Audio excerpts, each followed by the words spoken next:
Hey guys, what is up? Welcome back to my channel. Happy Tuesday. It's time for another Tea Time Talks with Alexa. I've got my cup of tea right here. Yes, it's in a Christmas mug. Do not come for me. It is Christmas in July, and I love Christmas. And it's one of my biggest mugs, so I'm very happy with it right now. Today, I wanted to come back on the topic of books, some of my favorites and whatnot. So I am going to be talking about Fangirl by Rowell. This book has such a special place in my heart.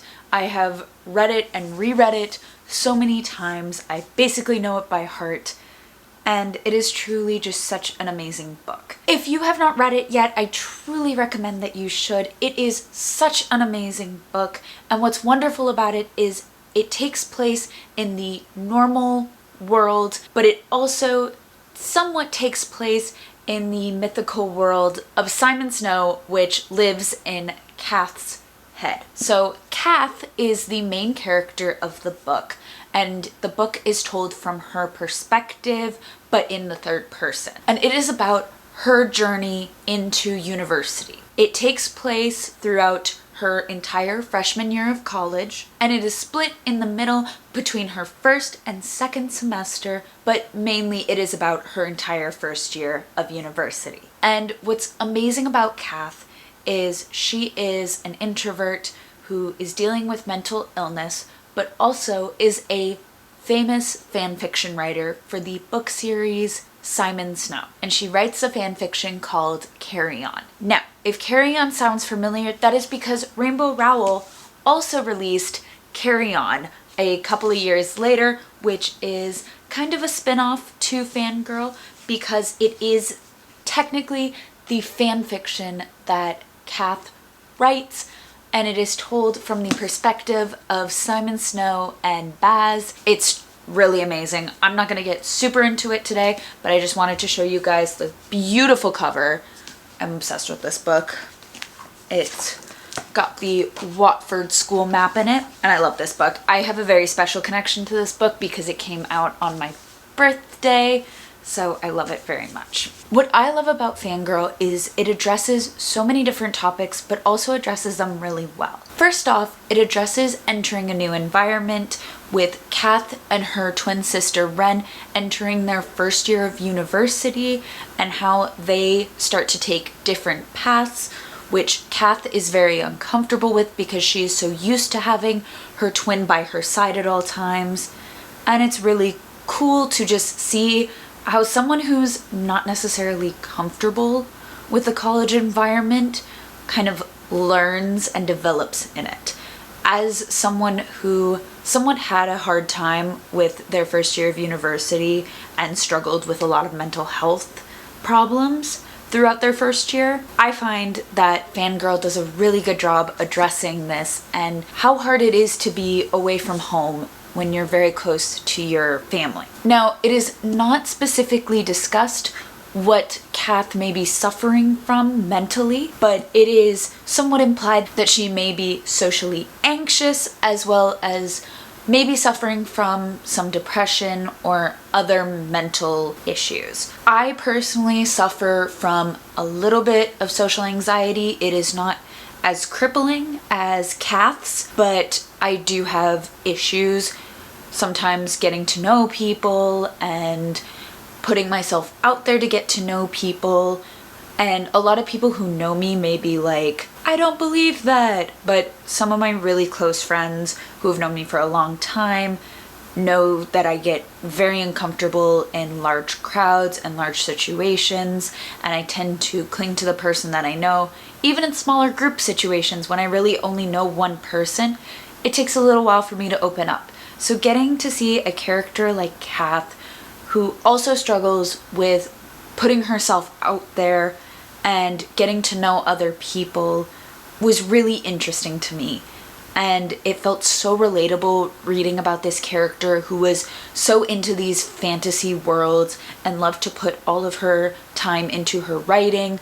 And like I said, had a hard time communicating with others. It's just really interesting to see a character so much like myself. Like I said, My social anxiety does not seem to be as crippling as Kath's is, but I still suffer from it a little, so it was really cool getting to read about a character that I could see some of myself in. The other topic that Fangirl really addresses is kind of the other side of college. So you have the people who aren't really comfortable being away from home, but also the people who get away from home and kind of take off running and then crash and burn, which is not always the way to go about college.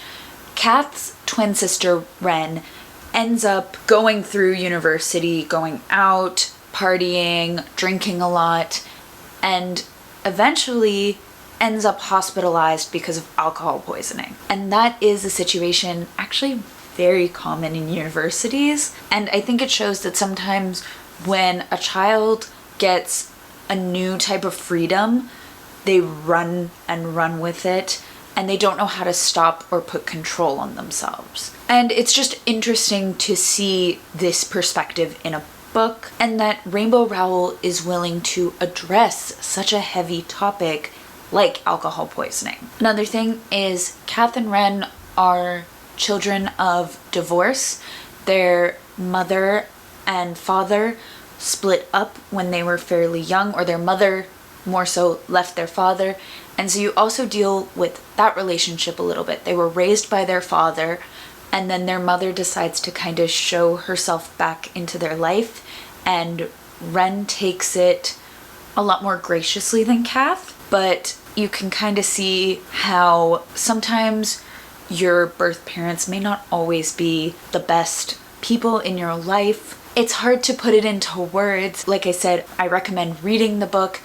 It really just has such a way of hitting every heartstring and showing you so many different perspectives in life. Kath is a fan fiction writer, and I think that is the coolest thing ever, because she has one of the biggest followings in the fan fiction world of Simon Snow. There is a whole actual discussion in the book about whether fan fiction should be considered plagiarism or not, because on one hand, it is technically taking someone's characters and writing about them yourselves, but they were created by someone else. But on the other hand, you are creating your own story. You're just using someone's character names and general character descriptions. So it is a solid debate on whether or not fan fiction is technically plagiarism. I don't think anyone has actually specified that. If there is something that specifies it, please let me know. I would love to read up on this more, because it is such a solid discussion in the book. As Kath writes one of her short stories for her fiction writing class through the eyes of Baz, and her professor calls her out on it. So I would kind of love to know if fan fiction really is plagiarism or not. Another thing I really love about Fangirl is Levi. Now, Levi is somewhat Kath's love interest throughout the book. They really don't start becoming romantically involved until a little bit later in the book, but I really love their relationship because Levi is very much this bubbly, outgoing, easy to get along with person, while Kath, on the other hand, is very introverted, very socially awkward, and likes to keep to herself. So it's interesting to see the dynamic between the two, and it starts from the get-go, first page of the book, and I really love seeing their development. Levi also is just such a sweet character in every way, shape, and form, and he's just like a big teddy bear, which I love. That's always an amazing male character. I think Rainbow Rowell does such a great job writing his character. Honestly, I think she does an amazing job writing all of the characters in the books. I think she does an amazing job writing in general. Eleanor and Park is amazing. Carry On is amazing. Fangirl is amazing. Personally, Fangirl is my favorite, but that is just because I relate to it the most. But there has not been a Rainbow Rowell book that I've read that I have not liked. She is truly amazing. I'm actually going to put her links in the doobly-doo so you guys can check her out. Read Fangirl. It is so good. So even though I said I wouldn't really talk about the Carry On book that much, I do want to kind of talk about the Simon Snow world because it is such a big thing in the books. What's interesting about Simon Snow is it very much parallels Harry Potter, which I'm a huge Harry Potter nerd, so Harry Potter, always love it. Now, Simon Snow goes to a magic school called Watford School of Magic, and it is where they train magicians to fight. And Simon is the mage's heir. And so this kind of parallels Harry Potter in the sense that you start out with this orphaned boy who has no idea about the magical world and then is brought into it by a figure and goes to this school, has to return to a place during the summer that he doesn't necessarily want to return to, and is so invested in learning magic. The difference between Watford and Hogwarts, which I love, is at Watford, you are set with a roommate for your entire school career. And that person is your roommate. You can't switch. It is a sort of fate that puts you together. I'm not sure exactly what it was, but it's described in the first few chapters of Fangirl because there are little snippets of the different Simon Snow books / Carry On at the end of every chapter, which I love. So it's really interesting to see the relationship between Simon and Baz, who are roommates, but they don't get along. And Kat's sort of take on them is that they are actually romantically involved, and they're not just enemies, which is really cool, and I think actually parallels the whole Draco and Harry dynamic. So that's kind of cool. Even though they weren't roommates and they weren't romantically involved, that was the first parallel that I really thought of, that I was like, is this Drarry fan fiction? What? And it's so interesting to see the Simon Snow world, and you can expand on that more, like I said, in Carry On, which is such a good book. And it is the fan fiction that Kath writes. So it does have the Simon and Baz relationship, which is so good. I love it. I can't picture them any other way. It makes me so happy.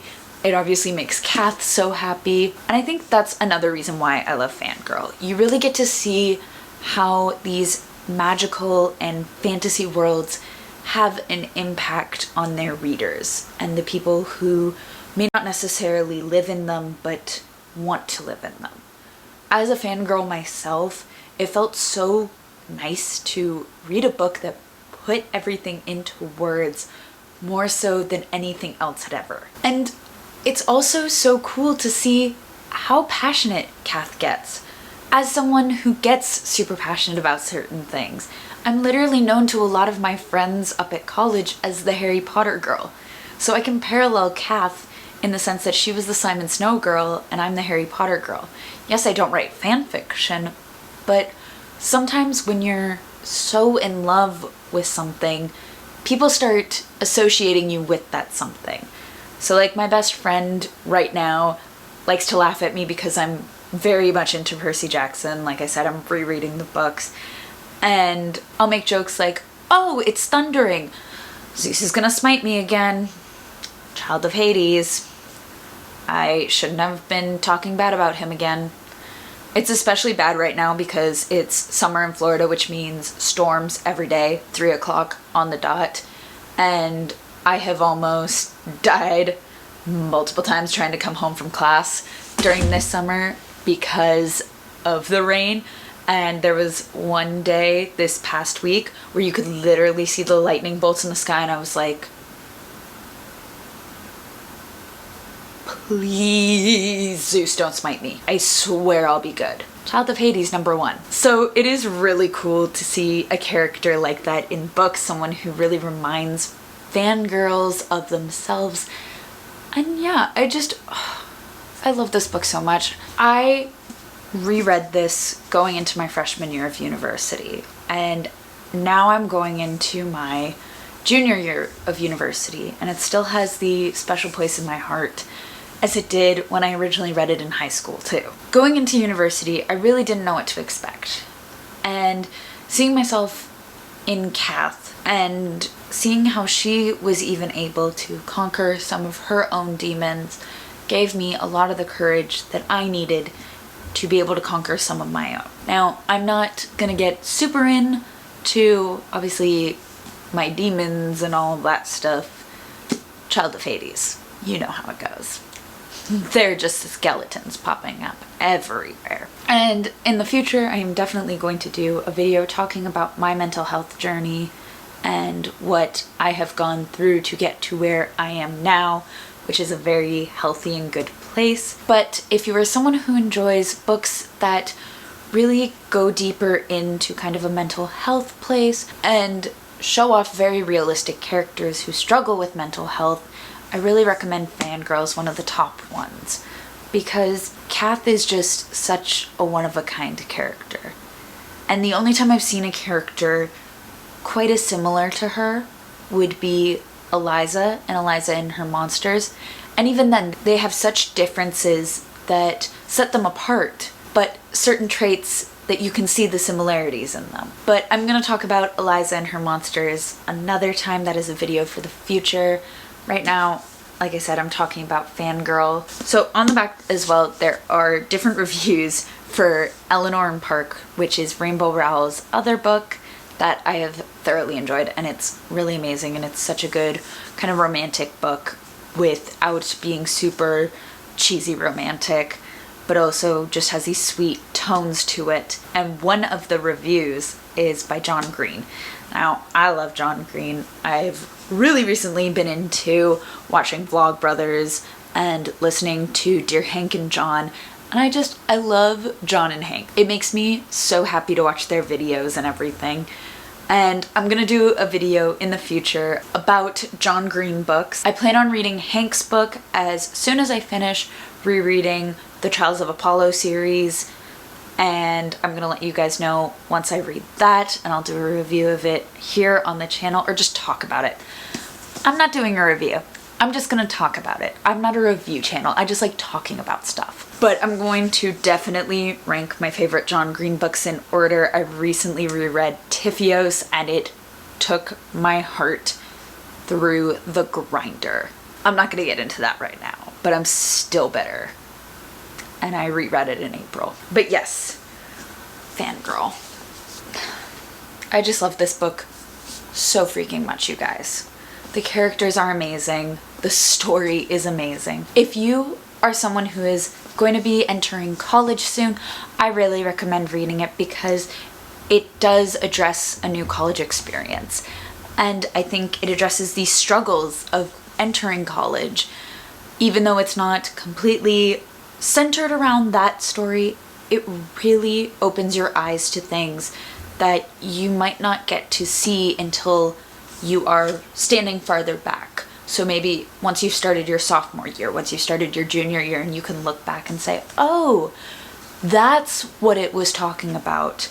I think Fangirl really does a good job putting it into words, and how college experience differs for everyone, and how people are different. Even identical twins are completely different people and act completely different in situations. So read Fangirl. It's amazing. It's my favorite. It has such a special place in my heart. So okay, so that is it, you guys. I hope you liked this video. If you did, you can comment, like, and subscribe down below. My social media and Patreon is in the doobly-doo. If you have an opportunity to go follow or support, I would greatly appreciate it. And I will see you guys on Friday with another video. Bye, guys.